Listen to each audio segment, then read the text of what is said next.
So it's a great pleasure to have Naomi and Fuman here. So I first met Naomi, I guess it was in 2002, maybe when I was a postdoc at Princeton. And I quickly gravitated towards the engineering department where she was because I was so interested in learning about the approaches that she and her colleagues use to study dynamical systems and collective behavior. And then I guess it's been about 10 years now since Fuman, Naomi, and I have been funded sort of continuously over this period to work together to try to bring together a truly sort of interdisciplinary team. We just got our grant renewed for another 5 years, so this is our kickoff meeting to sort of see where we're going to go over the next 5 years. So it's great that you can join us. We're going to have dinner tonight. If people would like to join, you're more than welcome. Please drop me an email so I can know the numbers.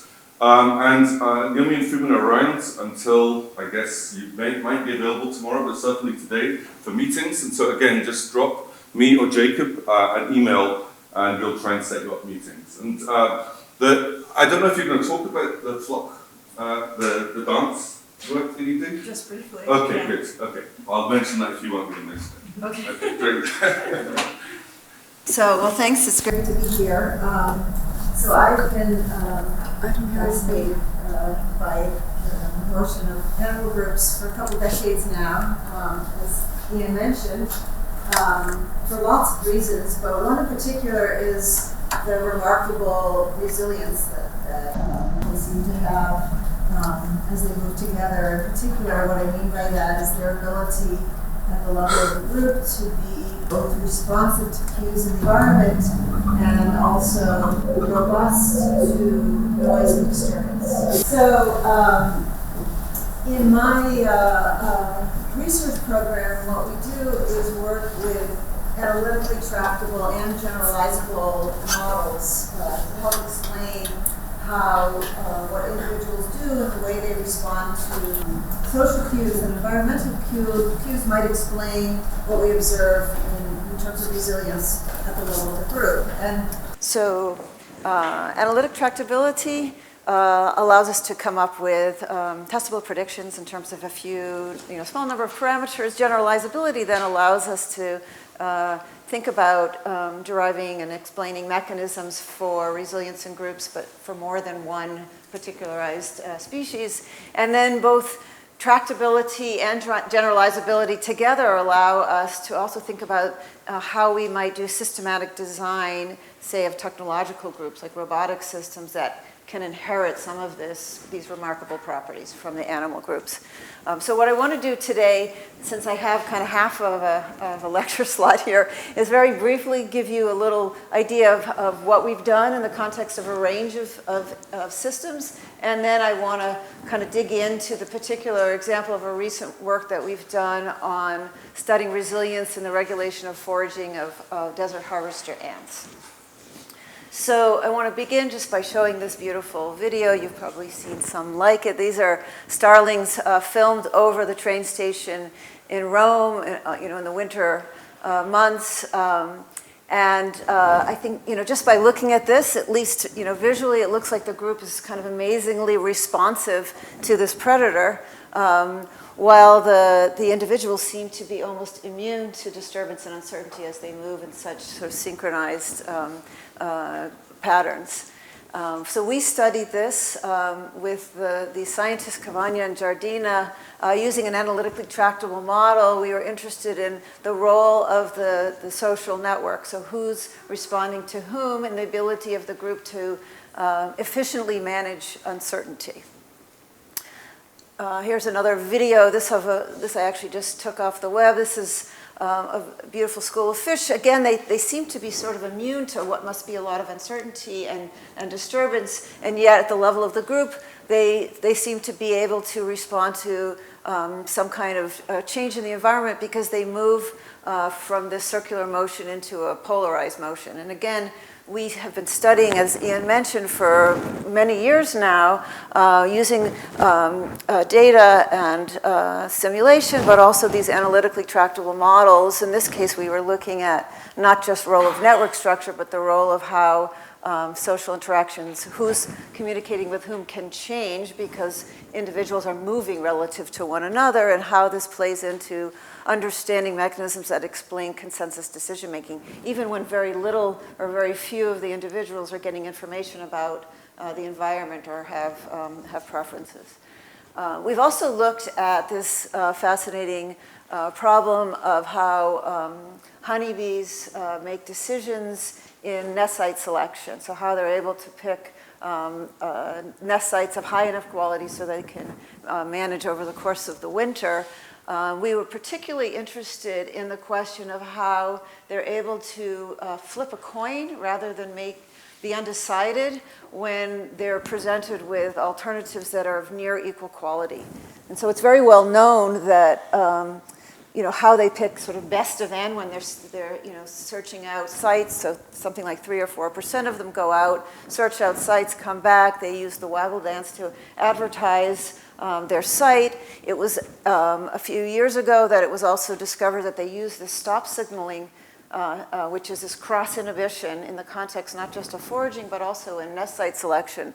So this is a bee who has committed to one site will headbutt a bee who's dancing for another site, and this has an effect of tempering the dance, and it allows us to understand mechanisms for how they're able to flip a coin when they're presented with near equal quality sites. And so we developed, or we studied these using, again, analytically tractable models, first in the sort of the well-mixed and the mean field context, but then we developed these models for agent-based decision making. Here it's actually a variation of a Hopfield network, so we're trying to introduce notions of excitability and inhibition in the network setting to understand how groups make these kinds of decisions and how they do it with such flexibility and robustness. We've also sort of deliberately looked at a role of heterogeneity, individual differences. That's actually the theme of our new continuing grant. But here it's in the context of, these are, you're looking at data from zebras that my student Will Scott collected in Kenya with my colleague Dan Rubenstein. But here the idea is that there's heterogeneity in speed and agility. And we're interested in how these animals, so they're evading a little robo-lion that Will is driving. It's just a remote control vehicle with a lion puppet on it. These are actually two different groups that instead of splitting, they move together. It's really interesting. There's two males, the red dots, and then the mother foal pairs are way out in front. But we're interested in how they organize themselves, how again they're able to sort of efficiently respond to this predator or threat. It wasn't super scary, but and again we're using these sort of analytically tractable models. So thinking about the physics and using simple but tractable models again in terms of small number of parameters to understand the role of these individual differences and also social and environmental cues in what happens. So Ian mentioned, I also wanted just to point out that we're also interested in human collective behavior, and I've been particularly interested in the context of dance because dancers have been trained to be highly physically aware of others around them. So I've been working with a couple of different choreographers, actually with a composer as well. So this is an early project from about 10 years ago where we looked at, it's called Flock Logic, and we actually have a paper associated with this. We looked at what happens when you give dancers the rules that we use to model schooling and flocking. And then more recently, we worked on a project which is really a social decision-making, social negotiation, where dancers are used. This is all sort of rule-based improvisational dance, so they're making choices on the fly in response to some social cues. And we actually used an evolutionary dynamic model, replicator-mutator dynamics, to explore the role of sort of global cues, and it became part of the making of the dance. And this was actually premiered in New York in 2016. But here's a new paper, 2019. It took us a while to find a journal that's interested in art making and science, but we did. And so this, if you're interested, I can tell you more about that. We also do this kind of work in the context of robotics. As I said, we're trying to, because we're abstracting out in all of these examples, we're starting with a particularized system, and then we try to abstract out into generalized models, which we can then turn into systematic design methodologies. And so this is just something that we did in the lab. So we've built a whole honeybee nest site selection story into a whole framework for sort of based on nonlinear dynamics for multi-agent, multi-option decision making. So you're looking at two agents making decisions between going to the right and going to the left. And we do this in terms of a couple of parameters, U and C here.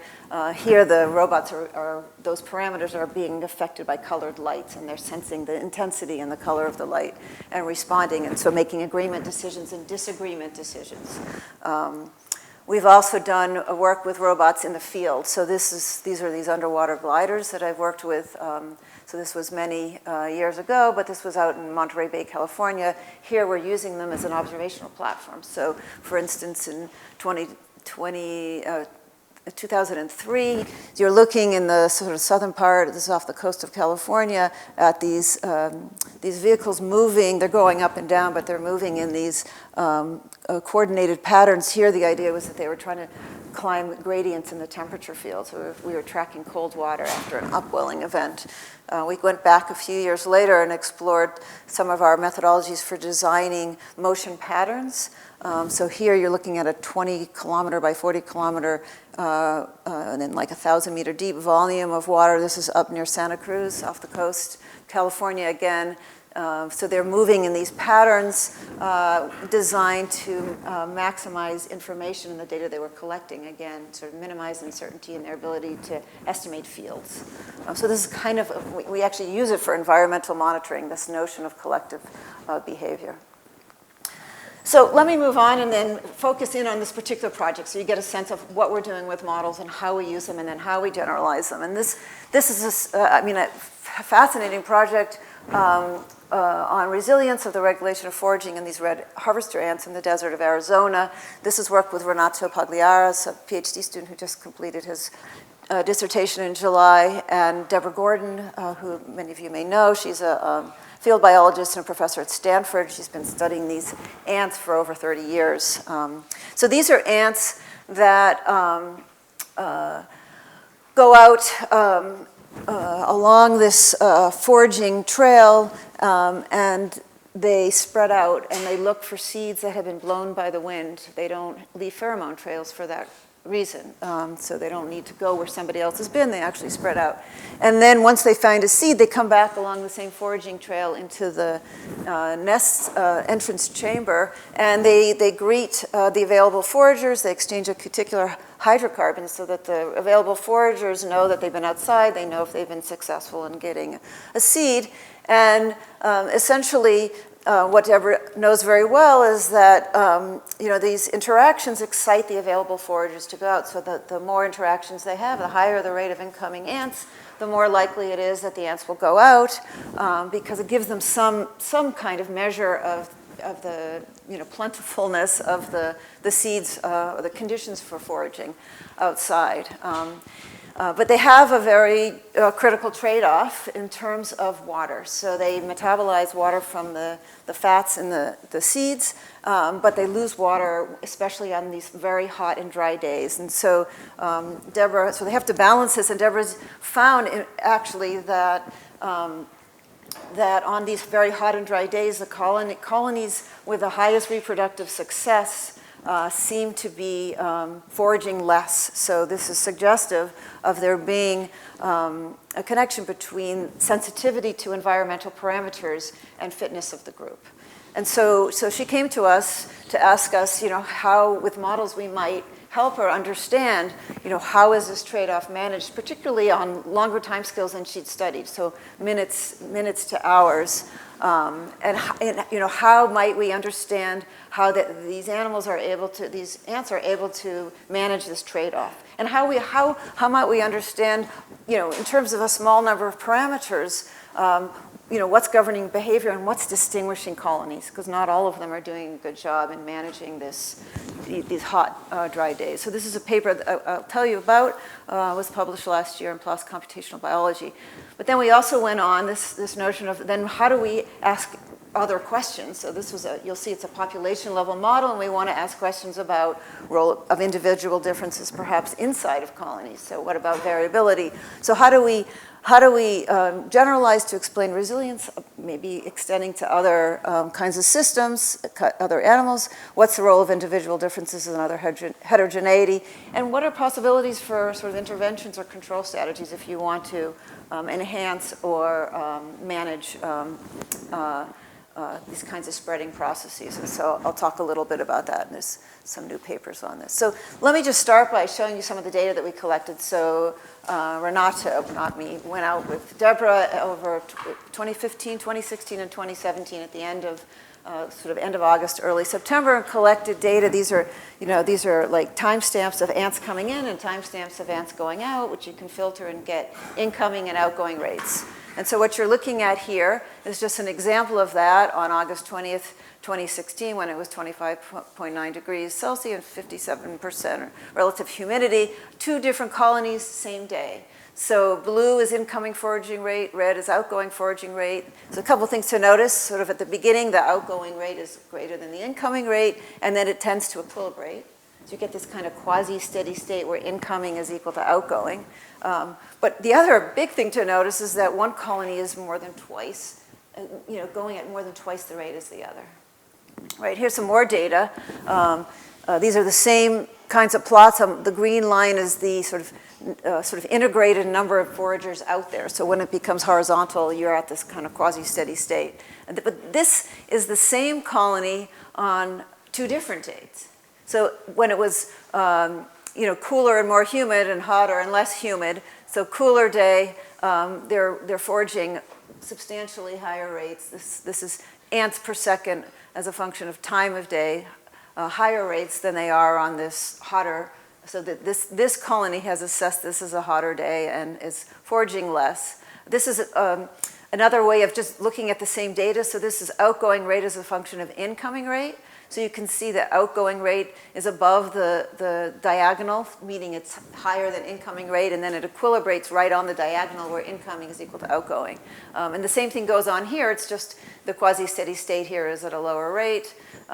Interestingly, this is another colony on yet a different day, and this colony doesn't even sustain foraging. It goes out and comes right back in. We call that loop foraging. And it's interesting because it's the same, roughly the same temperature and humidity as this colony, but this one assesses it as much sort of hotter and drier conditions. It shouldn't be out. Okay, so how do we explain this? The first step was to develop this model. And actually, we were inspired by previous work by Jacob Davidson to think about, this map, starting from the open loop, just sort of what's going on inside the nest in terms of this, incoming ants. So this sort of, train of ants coming in, a train of ants going out. What's inside? And so we do that using models of excitability, sort of straight out of neuronal dynamics. So thinking about this notion of these interactions leading to ants getting excited once they get enough interactions. And so the first stage of our model is simply what is the stimulus that comes out of these interactions? So stimulus here is S, and this is just a simple linear integrator, or a low-pass filter. So there's just sort of a step up in stimulus, and then there's a sort of a leak. You forget after tau units of time, and then the second stage is then how the ants respond to that stimulus. And here we're using the Fitzhugh-Nagumo, it's a nonlinear oscillator model. So essentially, this is a model that takes the stimulus and gives us oscillations. We're going to think about every positive oscillation as an ant going out.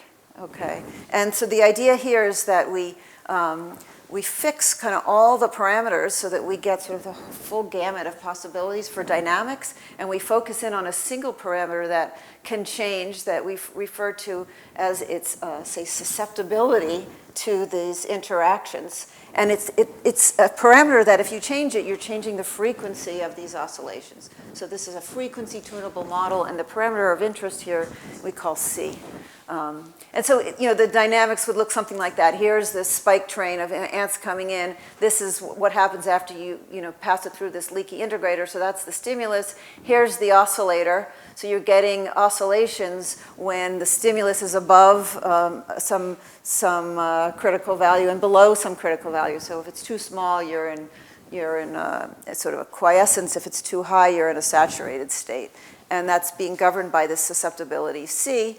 And so I don't have time to go into it, but the model is such that we can actually, with some assumptions, like that the incoming rate is a Poisson process, we can actually analytically say some things about what's going to happen. So in particular, if you tell me what the average incoming rate is, I can compute or approximate for you what the average outcoming rate is. So we have this approximation using this timescale separation in the model for the period of the oscillation as a function of susceptibility C, and also using this ergodicity, we can compute this probability distribution function for what the stimulus is at steady state.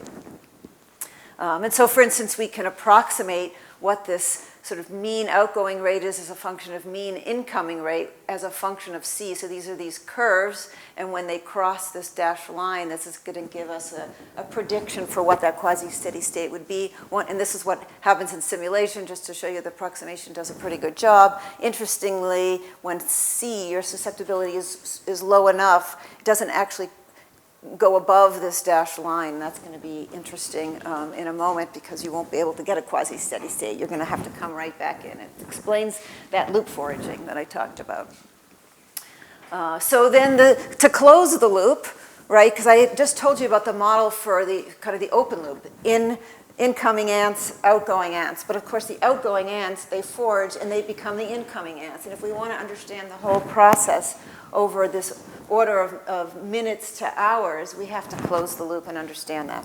And so that's sort of key. And we do something very simple here. We model the foraging as a time delay. And this, we use a chi-square distribution, which is actually modeled from Deborah's data.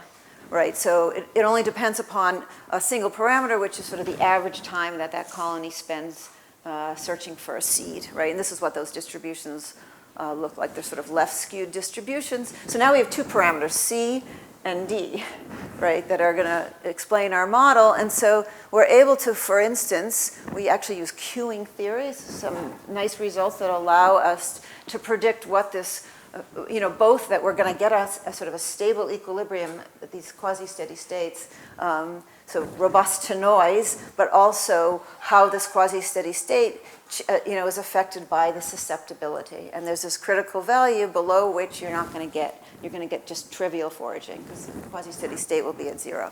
And so this is what we can predict analytically, that you're going to get these kinds of curves that then so these are just simulations that then sort of land along this line, except if your susceptibility is below the critical value, you can't see it because you're stuck here, no trivial foraging.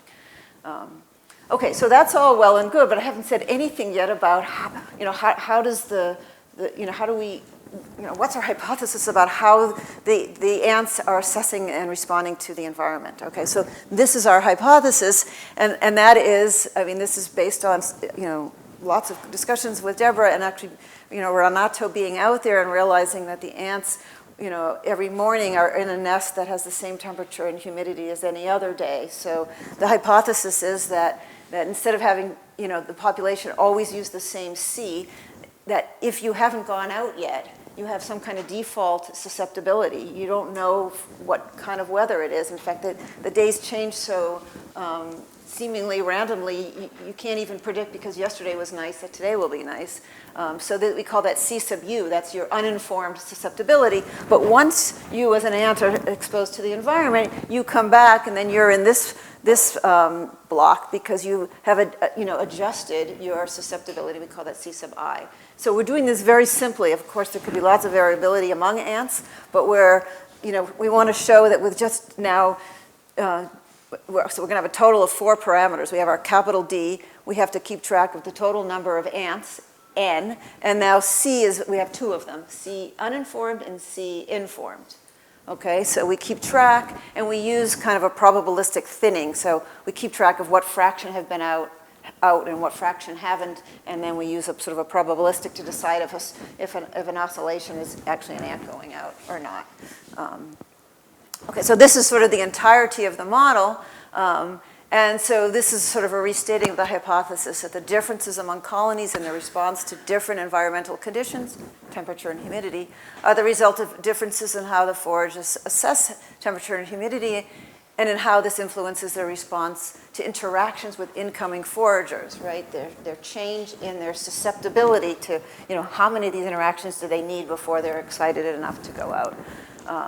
And actually, Deborah has done recent work that suggests this depends on variation in the neurophysiology of biogenic amines, such as dopamine. So she's looking at, how colonies might differ by how much dopamine expression they have. So this is the same plot I showed you before, where we were assuming that, no matter what, you were always using the same kind of susceptibility. And then here's a sort of a cartoon of what would happen if we imagine that gradually the population, as it goes outside, is changing how susceptible it is. And so there are two different examples here. One is the green curve, one's the black curve. They both, in this little cartoon, start with, the same default susceptibility of 5, so they're following this purple curve, but then they slowly switch the green colony to 2, and so they land there for their steady state, and the black colony has assessed it as being super hot and dry, and so they've downgraded their susceptibility so far that they actually go out and come in. So this is just a kind of example, but let me show you, let's go back to at least these 3 data sets. So what we can show, so we're not trying to track where every ant is at every moment. We're trying to qualitatively recover the whole range of behaviors that we saw in the 3 years of collecting data.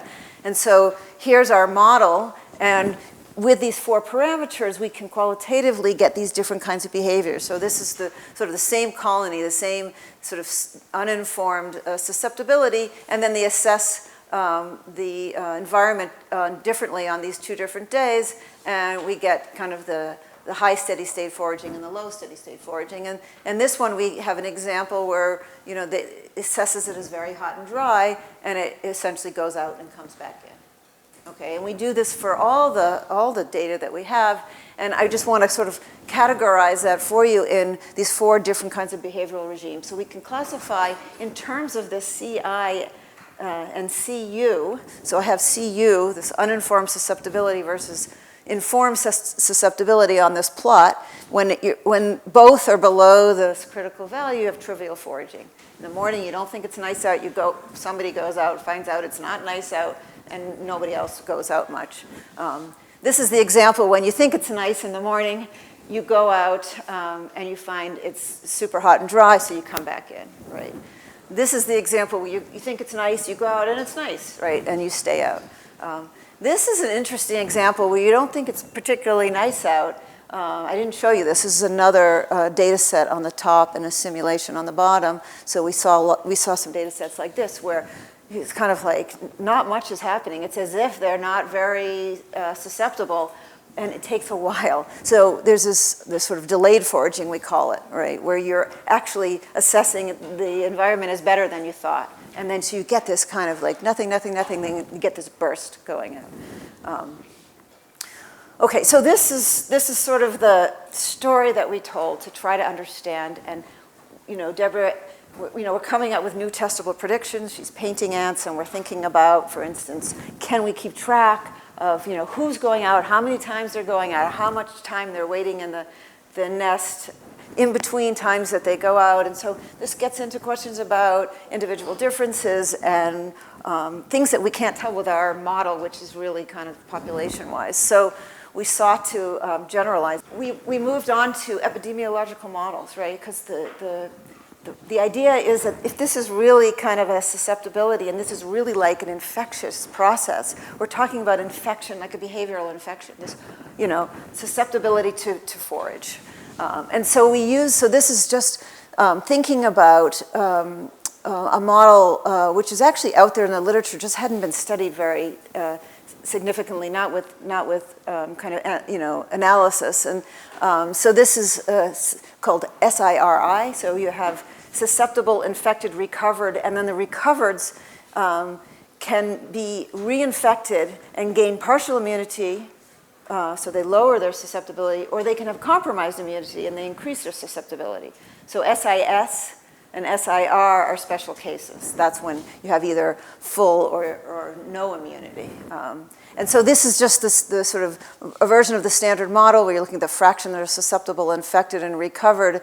So now beta here is the infection rate, delta is the recovery rate, beta hat is this new after first exposure reinfection rate. So it's mimicking this idea in the model of the ants. And the simplex, so this is where everybody's infected, everybody's susceptible, everybody's recovered. In SIR, you get either this sort of infection-free domain or the epidemic domain. In SIS, you get infection-free or the endemic solution. We get all three of those, but we also get this new regime, which is a bistable regime, where you can become infection-free or you can get this resurgent epidemic that I showed you. And this is just a note to say that these match up to the 4 behavioral regimes I showed you in terms of the susceptibilities in our ant model. So this is sort of a first step in generalizing this. Here's a simulation just to show you. It's super interesting, this resurgent epidemic. So here, this is like fraction of the initial small fraction of the population is infected, and it looks like you've gotten rid of the infection. And yet, for this very long period of time, because you're getting close to that infection-free solution, and then you can get this burst. And this is all because of introducing this idea of the possibility of compromised immunity. We also then generalize this to these compartmental models on networks. So now it's individual-wise. So individual J has a probability of being susceptible, infected, or recovered. And now you can have the whole wealth of heterogeneity. So sort of the infection rate from J, from K, the kth individual who's infected to the jth individual can be different from every other pairwise interaction. Everybody can have different recovery rates, and also the reinfection rates can all be heterogeneous. And so you can have these networks where they're directed, and some don't have any connections. And you can encode that in these matrices. So the B are all those infection rates, B hat are all those reinfection rates, delta, gamma is this diagonal matrix of recovery rates, B star is this a convex combination of the two B's. And so now, instead of having just 2 reproduction numbers, like we had in the well-mixed case where you're looking at, this is the spectral radius of this matrix, this is the spectral radius of this matrix. We have 4 numbers that keep track of all the heterogeneity and the network structure that allow us to understand how we get all those different regimes, right? So we can then, we can then say things systematically about role of network structure. We can even come up with control strategies. Like here's a little example of this 4-node network that's in the endemic regime. And because we know as a function of these numbers how to move it into other regimes, like how to move it into the infection-free regime, we can simply, this is just like a little modification where we take agent 2, we increase its recovery rate by a little bit, and we move this from one regime into the other, so we get rid of the infection.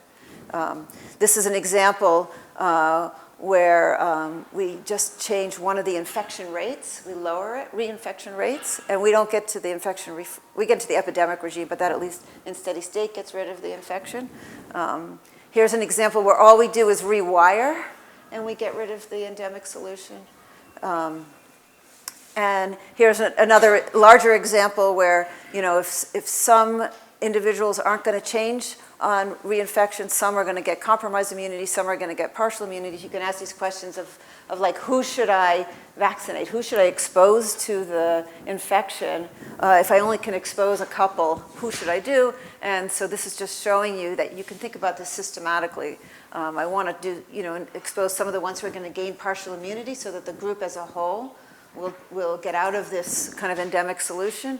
And it turns out that agent 11 is super influential. So this is like thinking about sort of centrality measures of spreading this kind of infectious process, right? But this is just my final summary. You know, that this idea was using analytically tractable models. They allow us to do these systematic investigation of mechanisms. In this case, it helped us explain resilience and spreading processes. So key were this idea of modifying susceptibility after first exposure to the environment. I didn't have time to get into it, but like the story is really all about these sort of negative and positive feedback loops that allow you to, you know, destabilize and stabilize at different time scales. Super important. The role of interconnection topology and heterogeneity play into this. The generalizability allows us to think about other species, other contexts, also design, how do we control or enhance spreading, and, you know, so we're, you know, this is part of the conversations that we're having, you know, thinking about, for instance, you know, not just spreading of disease here, even though we're using epidemiological models, how we spread responses to neighbors. This is a video that I borrowed from Jacob of, you know, a heterogeneous group of fish that get perturbed, and trying to understand how they react, how we get these kinds of spreading behaviors. We're looking at things like multi-layer, you know, what if you're fusing like visual networks and lateral line networks, how does that play into all this kind of story? But I will stop there. Thank you very much.